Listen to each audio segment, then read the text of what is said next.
ഒരിക്കൽ ഒരു ചെറിയ ഗ്രാമത്തിൽ രാമു എന്നു പേരുള്ള ഒരു പാവപ്പെട്ട മനുഷ്യനും അദ്ദേഹത്തിന്റെ നല്ലവളായ ഭാര്യ ലീലയും ജീവിച്ചിരുന്നു. എല്ലാ ദിവസവും കഠിനാധ്വാനം ചെയ്യുന്ന സാധാരണക്കാരായിരുന്നു അവർ. പക്ഷേ കഴിക്കാൻ അവർക്ക് വളരെ കുറച്ചേ ഉണ്ടായിരുന്നുള്ളൂ. ഒരു ദിവസം തോട്ടത്തിൽ കിളച്ചുകൊണ്ടിരിക്കുമ്പോൾ രാമുവിന് പഴയ പൊടിപിടിച്ച ഒരു കലം കിട്ടി. അയാളത് വീടിനകത്തേക്ക് കൊണ്ടുവന്ന് ലീലയെ കാണിച്ചു. "ഇതൊരു വെറും ഒഴിഞ്ഞ കലമാണല്ലോ," അവൾ പറഞ്ഞു.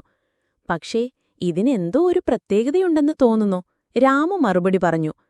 അന്ന് രാത്രി ലീല ഒരു ആപ്പിൾ ആ കലത്തിലിട്ട് മൂടിവെച്ചു. പിറ്റേന്ന് രാവിലെ കലം തുറന്നു നോക്കിയപ്പോൾ അത്ഭുതം! അതിൽ 2 ആപ്പിളുകൾ! അവരൊരു നാണയമിട്ട് വീണ്ടും പരീക്ഷിച്ചു. ഒരു നാണയം 2 നാണയങ്ങളായി. അതൊരു മാന്ത്രിക കലമായിരുന്നു. അതിലിടുന്നത് എന്തും ഇരട്ടിയാകും. രാമുവും ലീലയും വളരെ ശ്രദ്ധിച്ചു.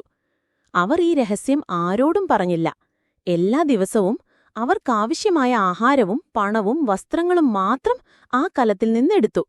അവർ ആരും അറിയാതെ അയൽക്കാരെ സഹായിച്ചു. ഒരിക്കലും അത്യാഗ്രഹികളായതുമില്ല. ഒരു ദിവസം ഇവരുടെ നല്ല മനസ്സിനെക്കുറിച്ച് കേട്ടറിഞ്ഞ നാട്ടിലെ രാജാവ് അവരെ കാണാനെത്തി. മറ്റുള്ളവരെ സഹായിക്കാൻ അവർ ആ മാന്ത്രിക കലം ഉപയോഗിക്കുന്നത് കണ്ടപ്പോൾ രാജാവ് പുഞ്ചിരിച്ചു. "നിങ്ങളാണ് യഥാർത്ഥ സമ്പന്നർ.